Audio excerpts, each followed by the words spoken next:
Aujourd'hui est un jour spécial pour Yuan, sans papier chinois, car il veut faire du vélo pour se rendre au travail. Se déplacer en vélo à Paris est dangereux pour lui, mais il est motivé malgré tout. Je préfère beaucoup prendre le vélo par rapport au métro ou au bus.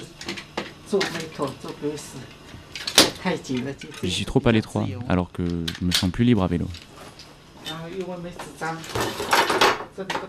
Mais en France, je n'ose pas trop en faire parce que je n'ai pas de papier. Cela fait 30 ans que je fais du vélo, mais c'est plus difficile d'en faire depuis que je suis arrivé ici. Vous faisiez souvent du vélo en Chine? Ah oui, j'en fais tout le temps pour aller au travail, en revenir.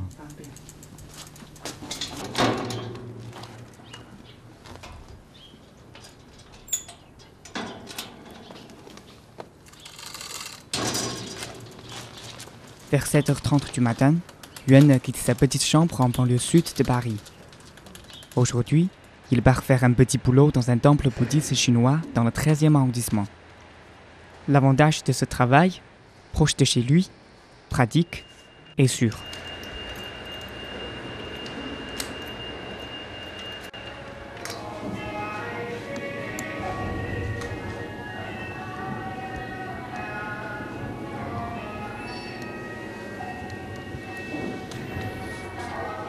Comme d'habitude, il allume une baguette d'encens avant de prier devant le Bouddha.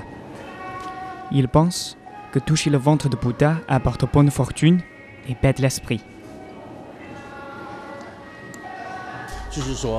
Je le trouve très sympa. Moi, je suis cuisinier. Je trouve qu'il est très passionné par la cuisine.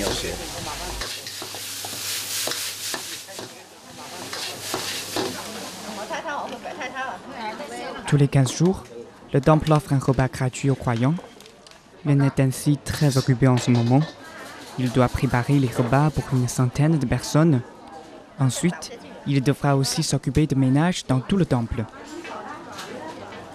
Bien qu'il soit sans papier, le temple l'emploie pour l'aider, car il est à la fois travailleur, efficace et discret.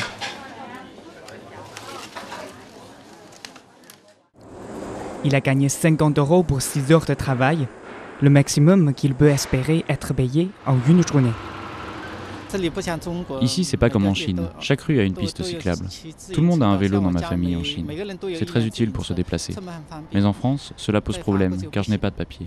J'ai peur d'être contrôlé. Le 13e arrondissement est très proche de chez moi, et il y a peu de policiers sur la route. Donc je peux faire du vélo. Il y a pas mal de gens en situation irrégulière qui vivent en France comme moi depuis 10 ans.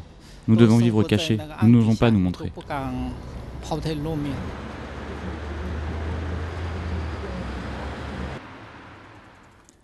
Rentrer en vélo permet à Yuan de briser un peu sa routine quotidienne. Ce vendredi, il a de la chance d'avoir pu travailler. Il retourne maintenant dans sa petite chambre de 8 mètres carrés, où les difficultés lui reviennent, de vivre sans avoir de papier.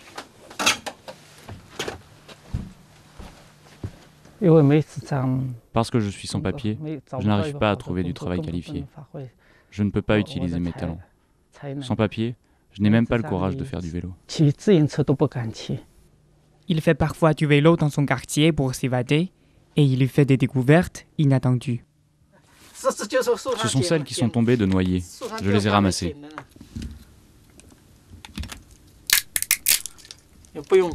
C'est gratuit.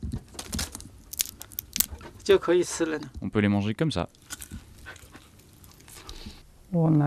La première chose que je souhaite faire après avoir obtenu mes papiers, c'est acheter un logement décent, un endroit qui m'appartienne, un chez moi, quelque chose de différent, qui ne soit pas trop petit et où je n'aurai plus à dormir par terre.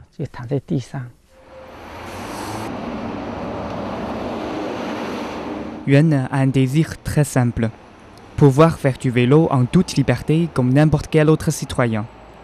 Toutefois, ce rêve est encore hors de portée.